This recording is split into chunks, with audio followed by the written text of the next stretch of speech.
ज्या सूचना आम्ही या ठिकाणी निर्गमित करतो आहोत त्याच्यामध्ये कोणालाही सरसकट या ठिकाणी भोंग्यांची परवानगी देण्यात येणार नाही। ती निश्चित कालावधी करताच देण्यात येईल आणि त्या कालावधीनंतर त्यांना पुन्हा पाहिजे असेल तर त्यांनी पोलिसकडनं येऊन त्या भोंग्याची परवानगी पुन्हा तिथे घेतली पाहिजे।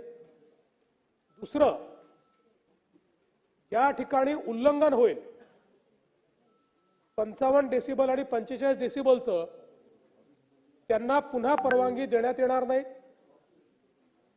त्यांच्या जे काही भोंगे असतील त्याची जप्ती केली जाईल आणि या संदर्भात ताईंनी जी मागणी केलेली आहे त्या मागणीनुसार याचं तंतोतंत पालन होतं आहे की नाही याची जबाबदारी संबंधित पीआयची असेल।